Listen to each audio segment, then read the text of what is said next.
Hello everyone, how many of you have owned a Sega Dreamcast or still own one? And it is an absolutely incredible system with many truly phenomenal games.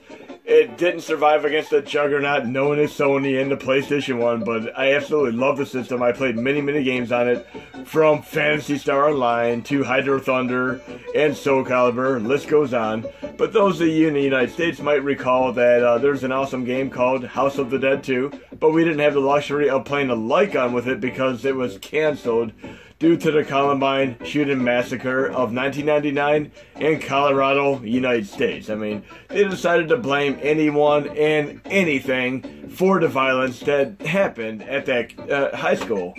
They blamed Marilyn Manson, Charlton Heston, video games, just like Grand Theft Auto was blamed for much violence. I mean, it's just ridiculous. They need to play the blame game on something or someone, even though it is not the true cause of the problem. But in any case, we're going to move on and actually play some video games today. We're going to play some Super Scope 6 games. Battle Clash is going to be the first one we're going to test.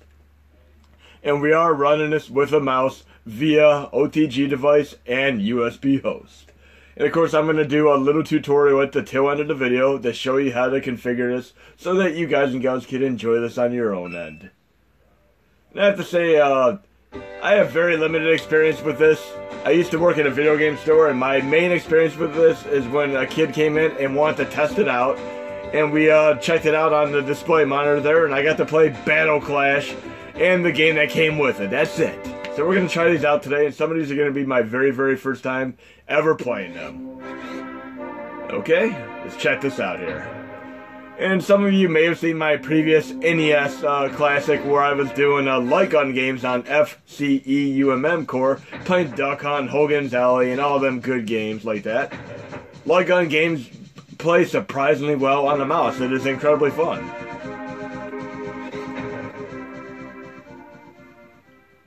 Okay, we're going to do Battle Clash here. Check this out. And it sounds like the sound sample system you'd expect in a game such as Super Punch-Out. And I'm apparently taking on a has-been, second-hand, poor man's Battletoad right now. Let's see what happens.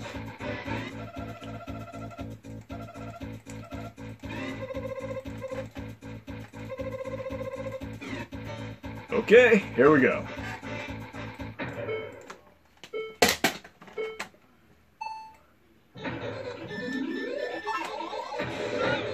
Looks like I can actually just shoot, or I can do a charge blast.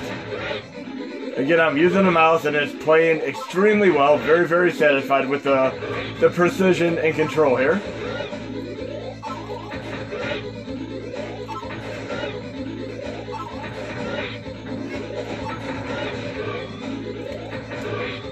And there were, I believe, 12 games released for the system. We're going to try out as many of them as we can today in this test example.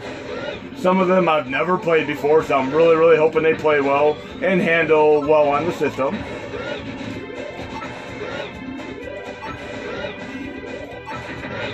Okay, let's take this Battletoad out and move on to the next game.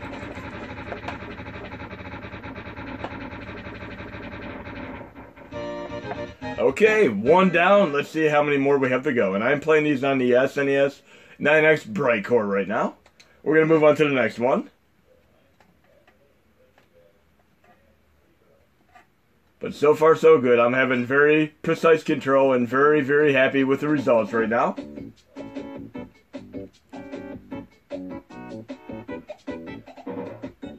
And I've never played Bazooka, Blitzkrieg, but I guess I'm going to try it out now.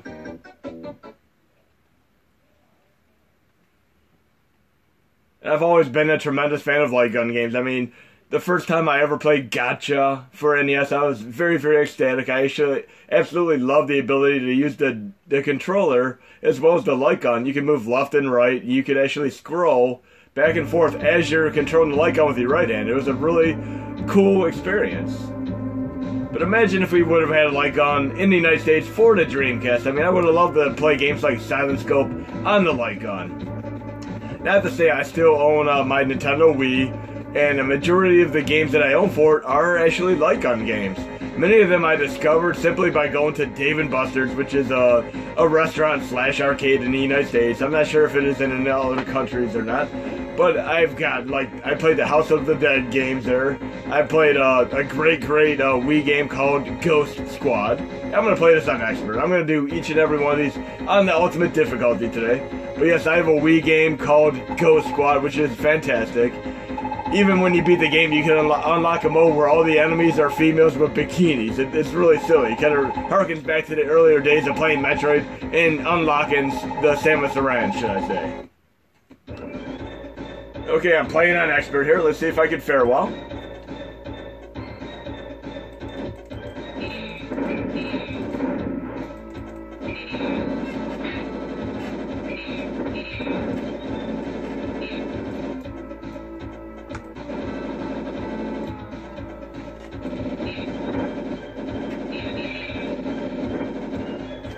Yeah, playing quite nicely. Definitely not disappointed at all. Again, this is my very first time playing this one.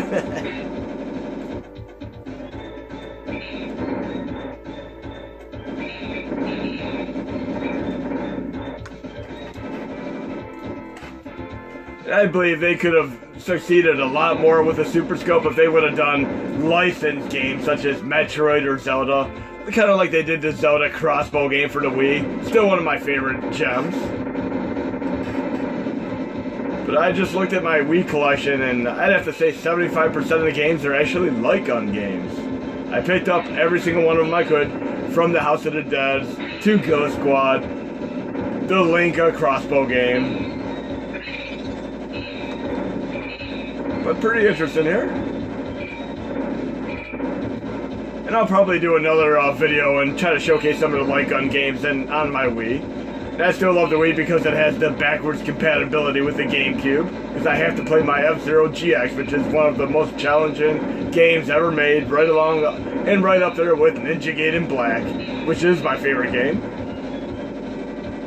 Okay, we're going to move on to another game. So that is Bazooka Blitzkrieg. We got two running excellent right now. Again, I am running these with a mouse on USB host. No problems whatsoever thus far. So let's see what else we have to work with today.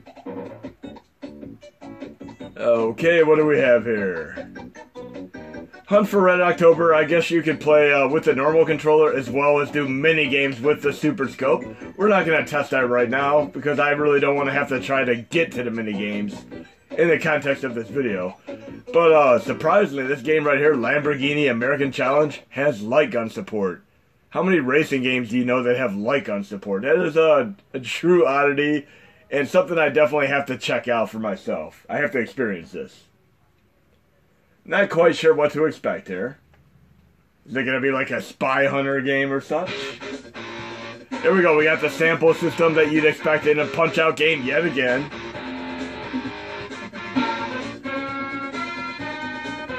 Okay. Lamborghini American Challenge. Here we go.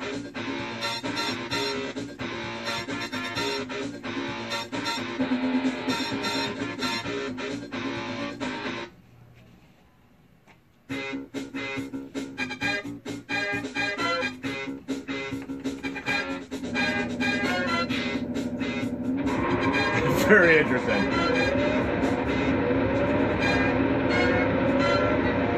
Definitely something I'd expect out of a Spy Hunter game. I can only imagine playing the original Bio-Billy, the driving stages with this type of interface. This would have been incredibly cool. And how many of you have actually played Bio-Billy without the light guns and picked the wrong mode and were unable to play the light gun stages because you were stuck with a controller when you needed a light gun to play them? I mean, that is kind of an oversight as far as the setup for the game. It should have actually been able to use the light gun or the controller either way. But I still enjoyed Bio-Billy, and I actually did an AI exploit video on Bio-Billy for the NES Classic. I love the combination of driving stages, side-scrolling, Double Dragon style stages, and of course the shooting stages, which are incredibly fun. But yes, we're actually playing a racing game with a light gun. Kind of funny. But we got more games to check out here. I'm liking all three of these thus far. Let's see what other kind of surprises we have today.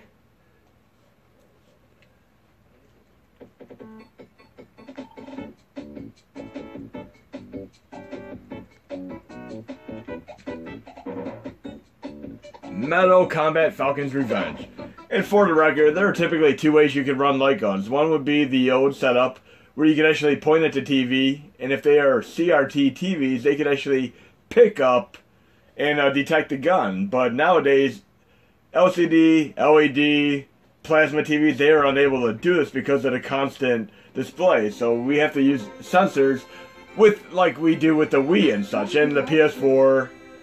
And there's actually a gun called the Aim Track, which has a sensor as well as the ability to do a CRT TV. And this would be incredibly awesome to be able to get to work on the Mini. I'm going to look into it and see if it is possible to get going. There might be a necessary driver implementation, but it would be awesome to be able to actually play these games with a real light gun, whether or not you're on a CRT TV, or an LCD TV, or an LED TV. It'd be awesome. Of course, this would benefit the MAME games, the Super Nintendo Super Scope 6 games, and of course the light gun games like Duck Hunt. There are quite a few great light gun games on Nintendo. Again, one of my favorites is still Gotcha. But Duck Hunt never gets old. It is still my ringtone. Every time somebody sends me a text message, the sound of the dog is my sound effect. So apparently I'm doing a training mode here.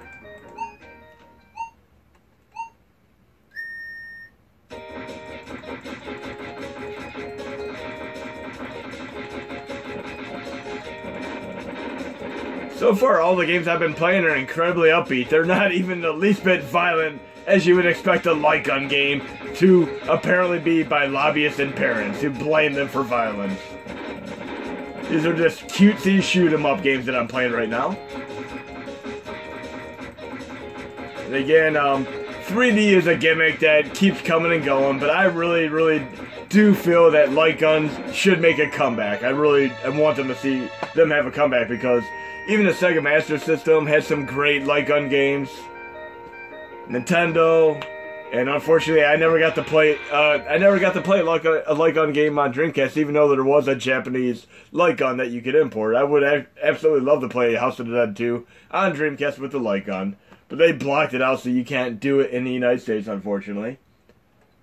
You'd have to be region free or kind of do a bootleg game to even be able to do it in the United States. And even though I did have a modded system, I used it so I could play games that I was unable to get otherwise. I mean, okay, what else do we have here? Super Scope 6, the pack-in game. And I have to say, two of my best acquisitions for the Sega Dreamcast were when I went to a used video game store, and I was able to get both import Godzilla games for $10 a piece. I spent 20 bucks. And I just absolutely loved them. I love both Godzilla games, Godzilla Generations, and Godzilla Maximum Impact. I love both of those games. Generations is a bit like Rampage on crack, and Maximum Impact is a lot like Panzer Dragoon. They're both incredible games, and they emulate quite nicely on the Recast emulator, which I really thoroughly hope we get going on the Mini. There are OpenGL issues. We only have OpenGL 2.0, and some Dreamcast emulators require at least 3.0, which we are incapable of doing. But Recast, we might be able to get going, whether or not it is a wrapper or the actual core. Okay, looks like we have a little variety here. And apparently this music sounds like it's straight out of a pool game, a billiards game. We'll try out a Laser Blaster first.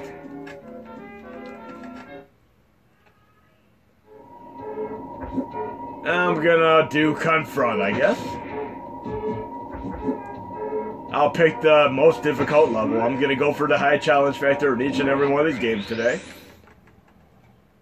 I'm kind of hoping this is like a Missile Command. Let's see.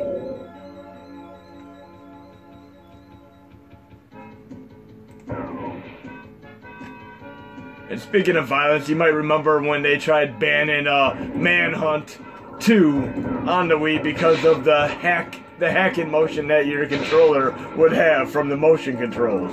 Ridiculous.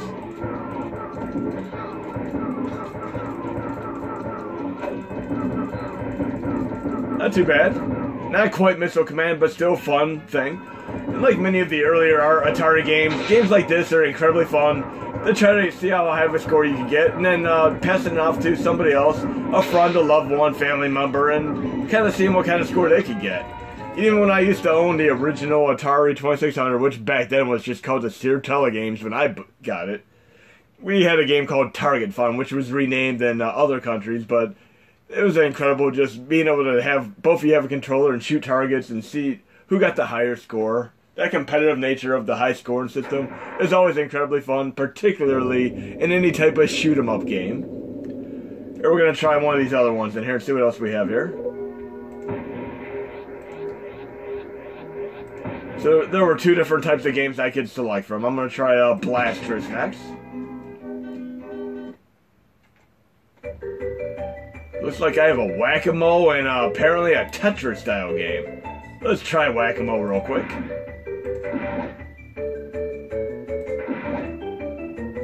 Difficulty high. Yes, definitely. And let's see what happens here.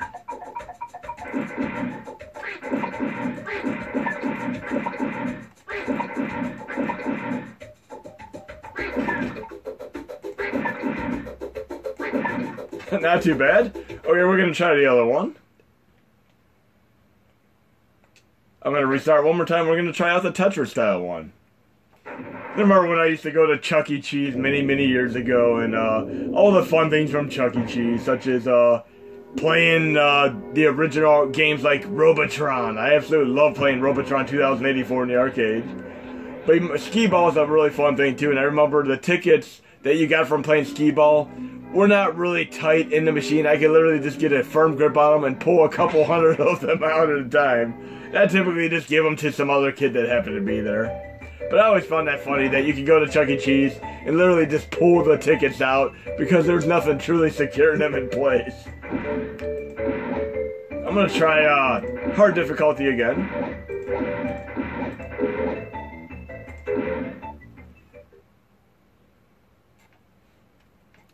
Okay, Tetris. It looks like it could be a possible Tetris style game. And even though you can't beat the original Tetris on Nintendo or the arcade, it is always fun to see what they come up with Tetris concept-wise. Like they have a Tetris game on the Virtual Boy, which is kind of cool. And the original Virtual Boy, obviously, you get headache-inducing seizures basically from the gimmick of having a headset on your head. But here, you can play it on your Classic and not get the headaches from playing them. And hopefully this Tetris game will start here in a moment. Here we go. Not quite sure what to expect here. Expect, should I say. I think I still have to match up colors somehow.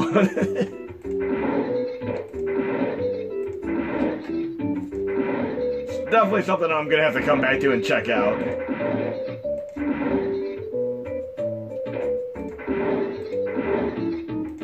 I've definitely never played this, and I have no clue what I'm doing on this right now.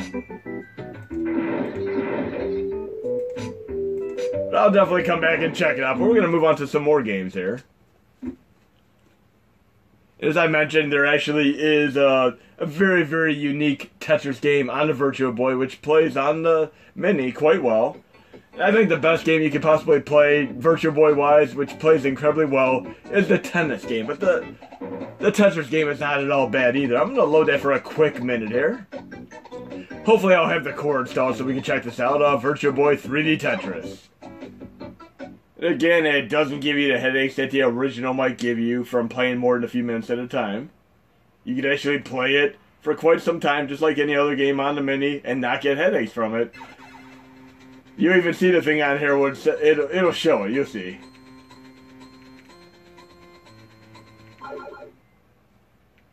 Normally they give you a little warning label on the games to warn you about the head, give it a break every once in a while. But I'm playing 3D Tetris for a moment here.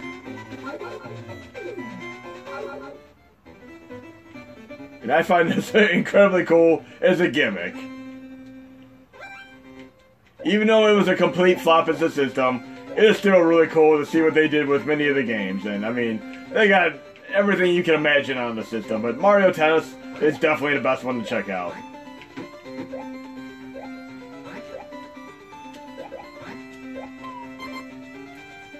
Very interesting though. But yeah, it's a 3D Tetris on Virtual Boy. Check it out. Definitely different than your typical Tetris game. But we have a few more minutes to check out some more games here. Let's see what else we have to go here. The last game we tested was the Super Scope 6 pack-in game. So we'll get right back in action here. We'll try out Tin Star next.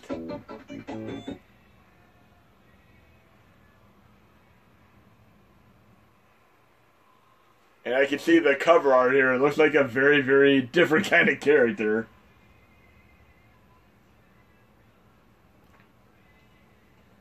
But so far, each and every one of these is running quite nicely. I'm going to be going back to that Tetris one and seeing if I can figure out how to play that. Tin Star. And it looks like an Aladdin-style character down to the skin.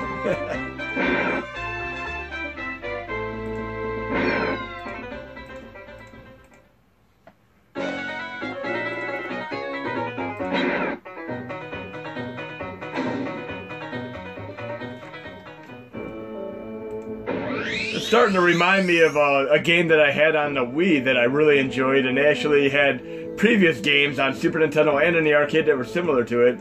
I guess I'm going to find out in a moment here once I start playing, but it's starting to remind me of it. There's this great downloadable game on the Wii that was called Wild Guns Reloaded, and it was, of course, a follow-up to the great game called Wild Guns on the Super Nintendo. This is reminding me quite a bit of it right now. Yeah, definitely a bit like it.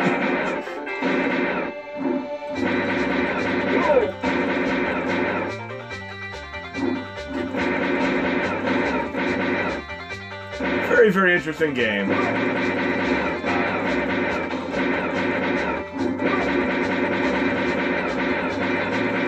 Not bad. Yes, Wild Guns Reloaded was a great Wii game here. And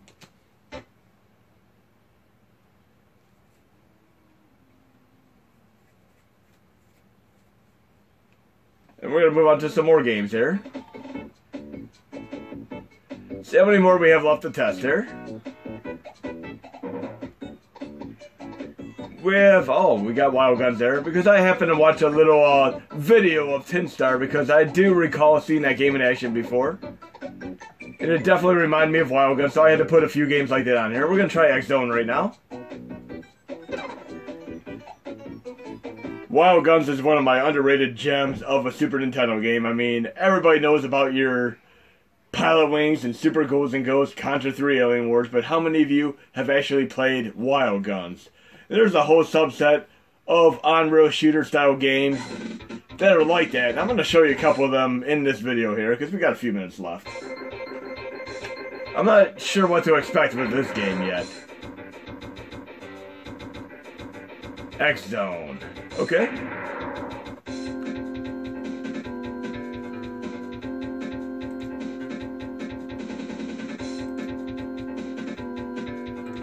Music's kind of making me think I'm playing a UN Squadron style shmup.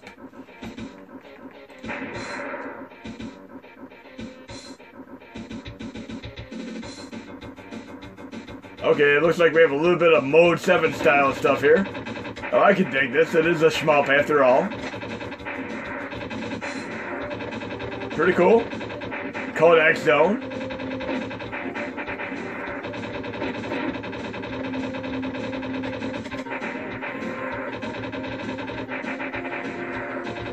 Yet another pretty cool game here. What else do we have here? Since we just played Tin Star, and it definitely reminded me from the video clip I watched on YouTube of Wild Guns, I'm going to play Wild Guns for a moment here. And again, Wild Guns definitely has a familiarity, and it gets its roots from an arcade game called Blood Brothers, which I also put in this main user interface. We got one more to try out here, but we're going to do Wild Guns first. This is not it is not a Super Scope 6 game. You actually do use a controller for this game. But I remember this game being incredibly fun. I just have to try it again. When I was watching Tin Star, I was thinking the entire time of playing Wild Guns Reloaded, the closest thing to it, because it was another Western game. Oh look, even Natsumi made it, and they're an incredible company. They made the game called Scat, and a few other great action-style games, similar to Ninja Gaiden and such on the original Nintendo. Can't go wrong with this company. And it does have a 2-player mode.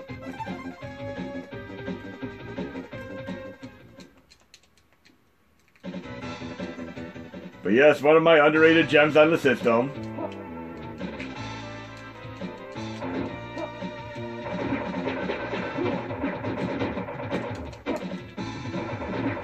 Yeah, this is an incredibly fun game.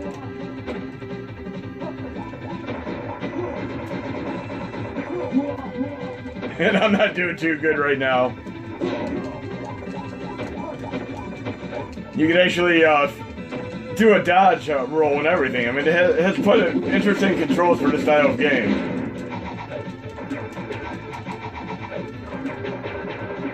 A lasso boomerang style attack. But yes, play this 2-player. You have some fun with this one.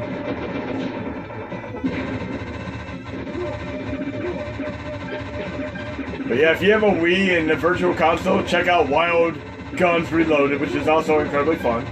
We'll try out the arcade one here, but I'm going to do the last of the Super Scope 6 games real quick. Another one that I've never played. I have no clue what to expect with this one. So I had to look up Tin Star, though, because I do remember that being an odd game, and it was pretty fun.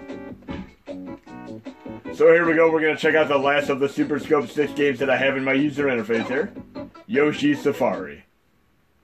And I'm kind of hoping it's not a puzzle game. I'm hoping for something more inventive than just a puzzle game, should I say.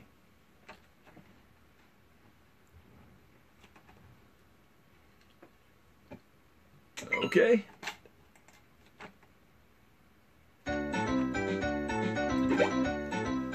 Now like that, you're able to toggle on turbo fire on and off. That's kind of cool too.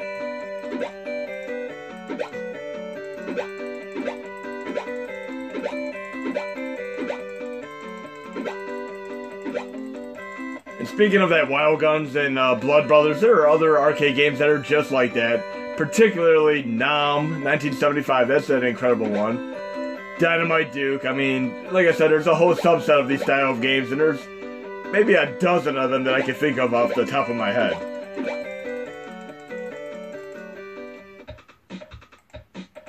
Let's see what we have to expect with this one.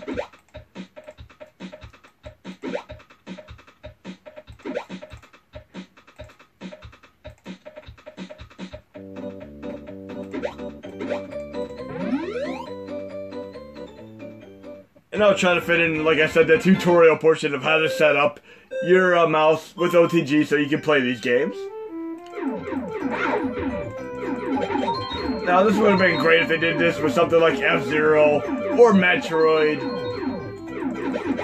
or Zelda. I really wish they would have done it with that. I mean, that would have been incredible. Like I said, I still played a crossbow game on the Wii. Not bad, though. I think I'll be checking this one out, too. Okay, what else do we have to check out here?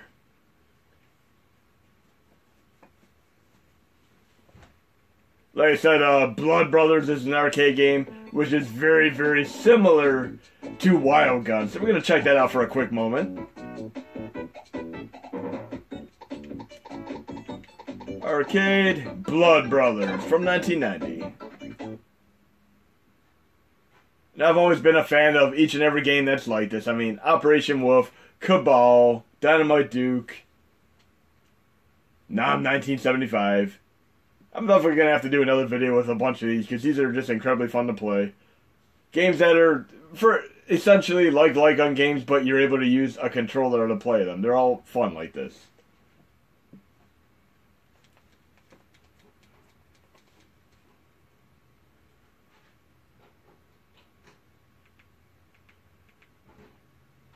Okay, let's see if this game holds up as well as I remembered it, because I played this a couple years back.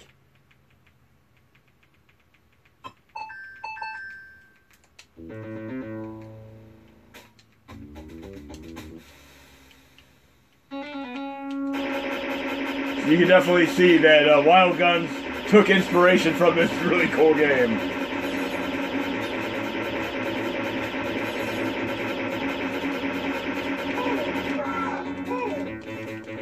But we're going to move on to the tutorial portion where you can set up your mouse and such. So what I'm going to do now is go into the Super Nintendo game. And we'll show you the configuration for the mouse so you can enjoy these on your own end. That'll be the tail end of this video here.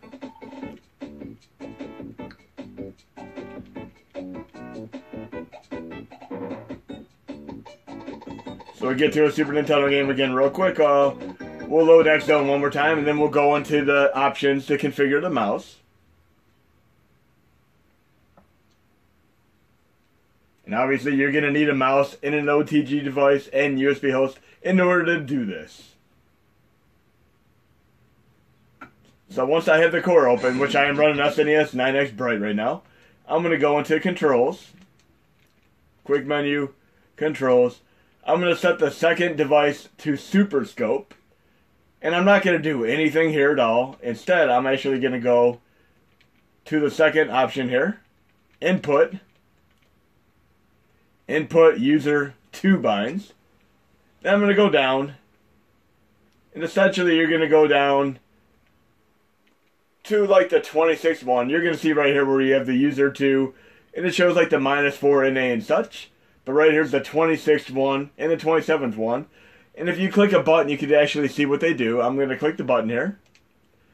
Gun trigger, which I'm going to make my left mouse. And I'm pushing the button on my controller, my normal controller. Gun reload. Okay. Then I'm going down 27, 28, 29, 30. And this is going to be the middle, the button on the middle of the mouse. Gun start. Now if I want to see what other ones do, I can just click them. I don't want to change it, so I'm just going to let it time out. So yes, you can just go through them and let them time out. And I ended up doing the mouse as I was doing it. But yes, you could, and if you mess them up, you could do this as well. You could go up and bind default all.